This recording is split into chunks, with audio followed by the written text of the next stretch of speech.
南爱读册，各位亲爱的好朋友，我们今天呢，请来跟各位一起来谈阅读的，是我们国家的国际级的景观建筑师吴淑媛吴建筑师。大家好。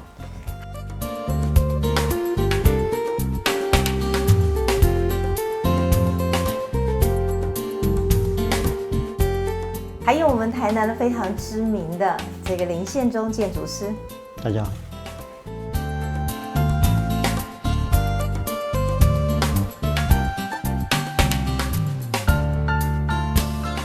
那我想呢，今天的这个空间呢，也是吴有为书店的一个秘境哦。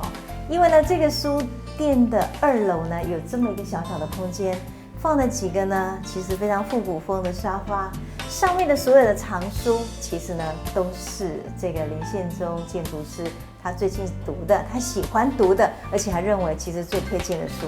所以下次您到吴有为书店，要记得哦，1楼逛逛、喝喝咖啡、读书之后，记得走上来2楼呢才是王道。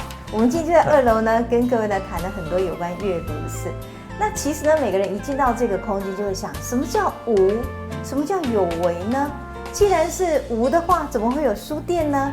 既然是有为，那书店想干什么呢？所以我想今天呢，是不是请我们的林宪忠建筑师先来谈谈你所谓的无跟有为是什么？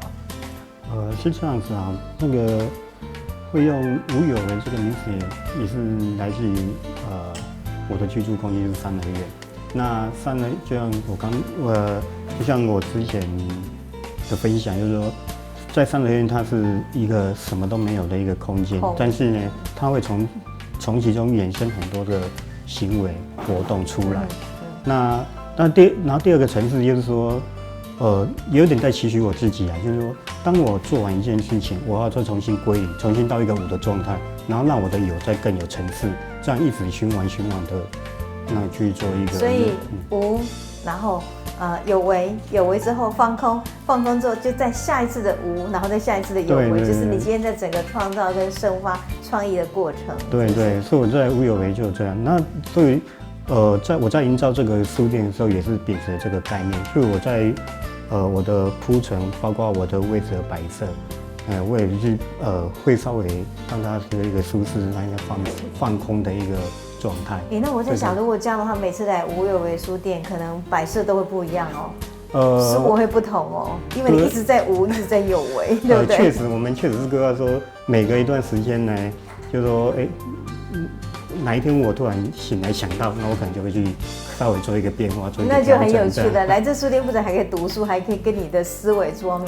藏哦。其实我也是在利用这个空间的调整呢，也跟各位去做一个对话。那因为每个人进来可能会跟我们回馈他们对这个空间的看法，还包括我们的选书。比如说我们接下来选书的方向又会做一个调整。了解。对，就会更 focus 在建筑空间这个领域上面这样子。所以看起来你什么都没做，但事实上你这个书店里面呢，你还暗藏玄机的有很多事在做了哈。那我想，其实刚刚我们也谈到这个有关景观设计嘛。那它更具体的空间就看到无跟有为它的不同，就如同我们之前呢，这个吴建筑师有跟我们讲到说，它其实建筑景观现在不是一直在做加法，它可能某种程度在做减法，所以这真的很适合去讨论。那您所谓的无跟有为，你的概念上，它的定义应该是什么样的内涵？事实上，这个我也是顺便带一下我念的这本书哦，它事实上里面有提到无跟有这件事情哦，因为这本书就是黑川雅之8个日本的美学意识，也是你今天要推荐给我们的这本书哈，对。所以刚好它里面有提到无跟有这件事情，他说因为无，所以我们产生了对有的渴望，对，然后为呢是一个设计的形态，也就是说你因为无，然后产生一种对空间的欲望，为就是一个process 这样，所以无有为它就是一个我认为就是一个空间设计的手法，所以它看起来没有做什么，但事实上它可能是想要做什么一切的原点，对不对？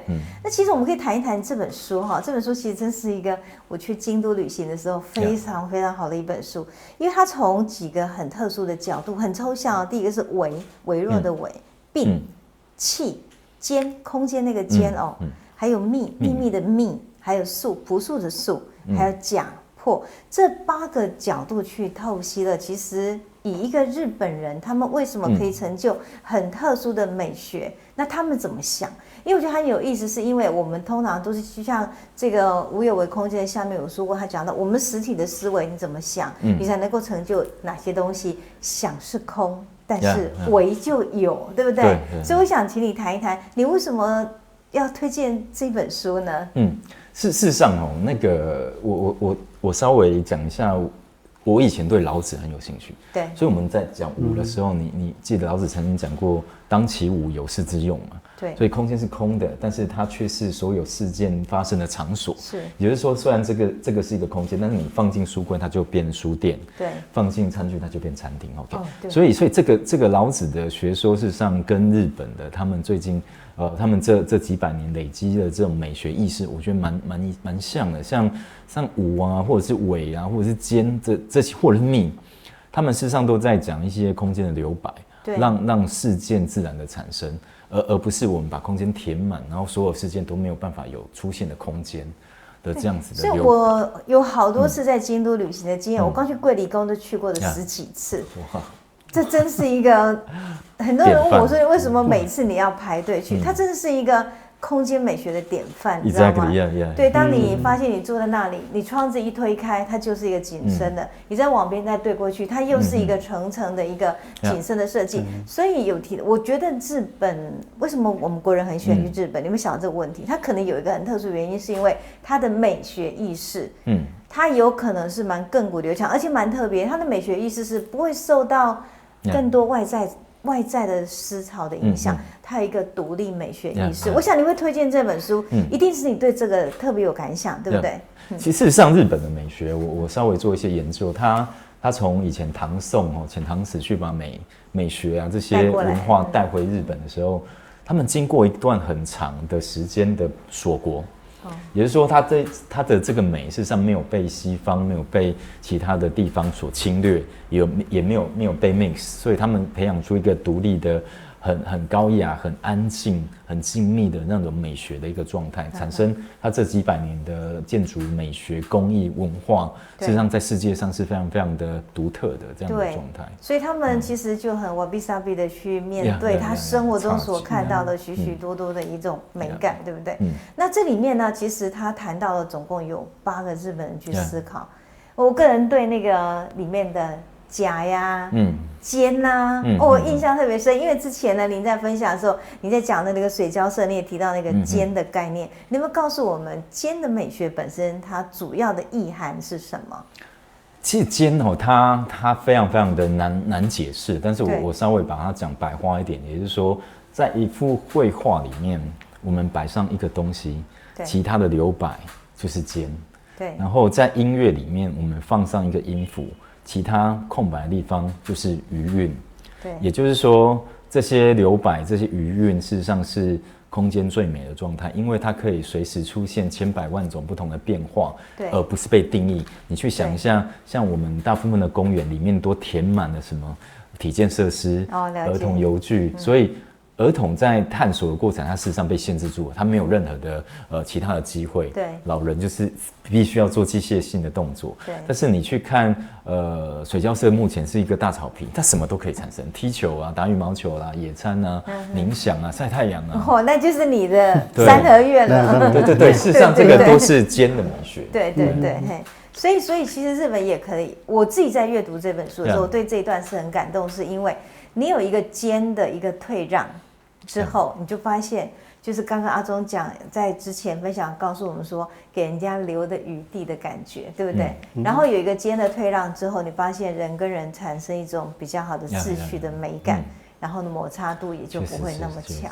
于是我其实在看很多阅读的时候，在教导我们很多朋友跟我们一起共享的时候，我都觉得这个尖的本身的一种怎么讲呢？这种节制是很要紧。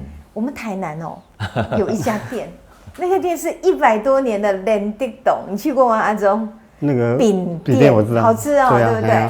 我去那个尼泊尔做那个国际志工的时候，无国界医生跟我要他的煎饼，说他煎饼好吃，对，我就跑去排队真是太痛苦了，只能买2包呀，对呀。所以他跟我说什么黄金裹起来就是2包，我就问他为什么只有2包，他说美霞老师，我虽然很想给你很多包，但是我每天只能做这么多，你拿你的口袋里面的钞票把我都买完了，请问把狼被夹上，别人是什么？所以呢，因为家园顾呢，他认为2包就够了，所以我当时因为家园顾听得很感动，我就给他写一篇文章，叫做《因为2包所有分享》，我们节制我们自己生活中的妄念、欲望、躁动跟贪求，到最后结果大家说2包就够了，每个人2包就够了，以后呢，就变成好多人可以分享。我想这也是日本他煎的美学中，其实非常有意思。你说你一次吃10包，你可能就腻了，你这辈子不想再吃了，所以我觉得是蛮有意思的。对，跟我那时候设定无有，其实无本身它就是一个放空的概念嘛。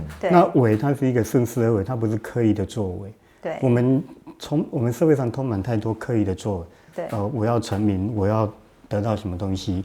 那但是就像贾博士说，他只是想要做这件事情，然后他的富有是附带的价值，他没有想到说他要多富有，但是他就很专心的在研究它，所以就可以分享。他即便是真的有富有了，他也可以把他富有呢求谁给和管哈，可以去分享给很多人。所以我在这一段里面看到他的文章里面这样说，他说煎的美学是一种距离或节奏的讲究。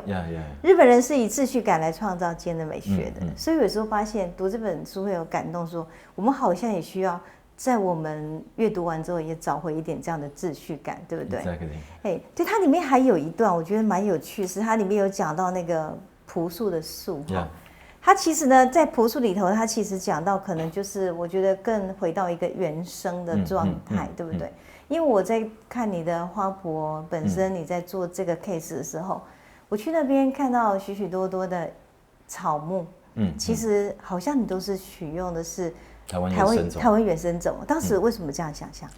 其实事实上，我觉得那个台湾有很多的美啊，对，是大家自己都不知道了，所以我希望说借由把唤醒土地的这种丰富的物种的力量，然后同时让台湾人重新了解自己的土地。对，那植物的力量事实上是一个来自土地最真实的那个 energy。对，我觉得这个是很重要的一个部分，这样子。所以目前你使用的许许多多这样的一个花材，也可以在我们比如说平常人家呀，不是这么大 case 里面可以使用吗？当然啦，因为既然它是原生种，代表说它这千百年来啊，就是从土地自然长出来的野草嘛。所以我觉得一个野草它有这么丰富的生命力，最 low 的 maintenance 就是最低的维护管理，不是就是非常非常适合大家来种吗？因为你采也采不死，你不浇水它也不会死，它又有一种非常非常野放的美感。我觉得这跟日本的这种有一点点瑕疵的这种美学我觉得是非常非常对味的。真的哦。所以怎么说那个日本的瑕疵的美学呢？他觉得事实上那个千利休啊，他很喜欢茶具，对不对？对。他非常非常不喜欢一个很完美的东西。对。比如说缺了一角，这就是所谓的真正的一个日本的美学啊。比如说，那或者是我曾经听到一个禅宗的故事，就是千利休看他的徒弟把整个庭院都有大官要来，所以今天要打扫庭院。对，大家已经打扫到一尘不染的，连叶子都没有，连落叶都没有。他最后放上一个落叶，对，就是完成了这个美学的状态。所以我觉得这就是侘寂啊，这是侘寂的美学。事实上也在讲这样子的一个状态。所以你再去研究一下日本，他们很少在提楷书跟隶书。对，他们都是行书跟草书，也就是说非常非常的挥洒，非常非常的自然。对，然后每一次挥洒出来的状态都不一样，而不是那种工整的 decoration、工整的装饰。对，所以我就觉得让我想到日本很喜欢讲的一期一会，对不对？对，它里面的文章有这样讲，他说一期一会就是隐喻当下你跟某人对话的瞬间，是不会再发生第二次的。所以你要珍惜此时此刻此地与此人共度的美好时光。所以我就觉得那种感觉真的是有那种情境，说你就体会说这个落叶是这个季节会掉下来。对。你如果错过这个落叶，可能就没有了，就这样。对，其实这个也可以呼应一下老师刚才讲的那个日式的居住空间，它是拉门拉开，就是桂离宫，这就是空间的流动嘛。对。那四季的变化就是时间的流动。你看日本它那个春天赏樱，夏天赏银杏，秋天赏枫，冬天赏雪，这就是时间在流动。那空间会经由不同的开合产生不同的状态，我觉得这个。其实我在听你谈这个，我一直觉得不知道为什么，因为最近也做了很多有关这样的一个日本美学的书写的时候，我觉得我们好像在台南哦，应该是所有全台湾城市里头最去注重那种节气的，到目前为止是这样。所以其实我们还可以再更做一点，就是说，就像是你在看景观的时候会有春花秋叶嘛，台湾其实还是真的有春花秋叶的，当然有，当然有。所以呢，借着那种节气的感觉去看那种感觉，会觉得说时间跟着我们在做一个很好的流转，对不对？那所以呢，朴树的本身，我就发现对。这本书我读完之后，一个比较大的经验是认为，他好像要让这个东西保其自然，就像他书上所讲说，树呢是真意，照其本色，按照它原来的本色。人类不夸口自己的了不起，对待自然保持谦逊的态度，创造物事的时候避免加工，借着不过度干涉，才能与这个世界发生优美的调和。其实我在念这段的时候，我心中还真的想到你的水胶色，还有什么呢？还有阿忠常常在告诉我说砖。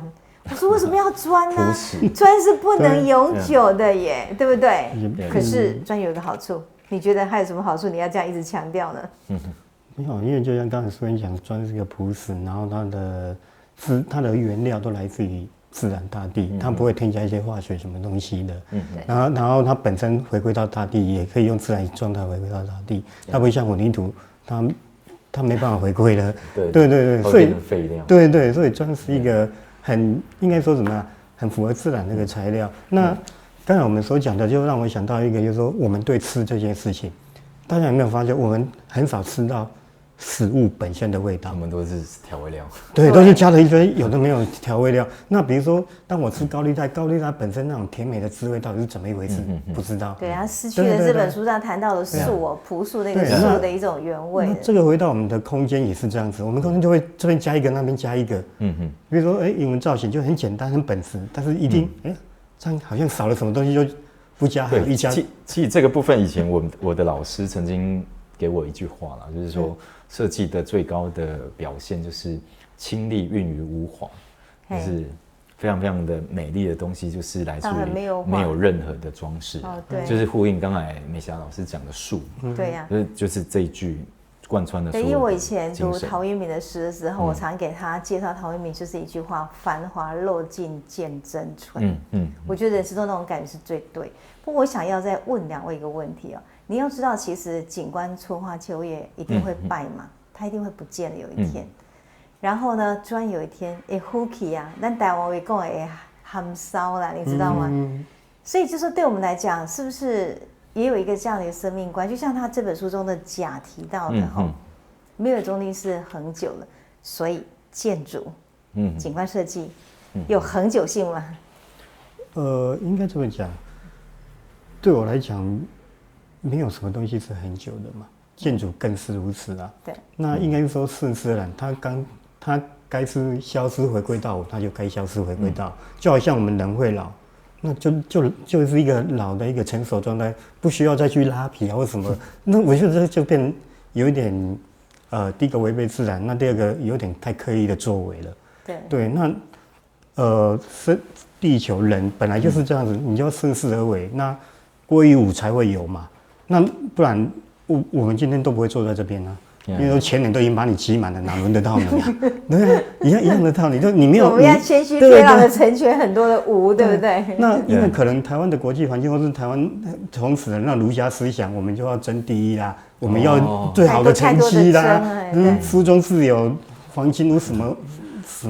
不过讲到这一点，我觉得像那个日本有一个武将织田信长，他临死的时候还讲说：“人间50年，如梦似幻，有幸为人，对，也岂有不灭。”其实我觉得他们在500-600年那个幕府时代战争打来打去的状态底下，他还能够这么超脱，而且已经打到本能寺了。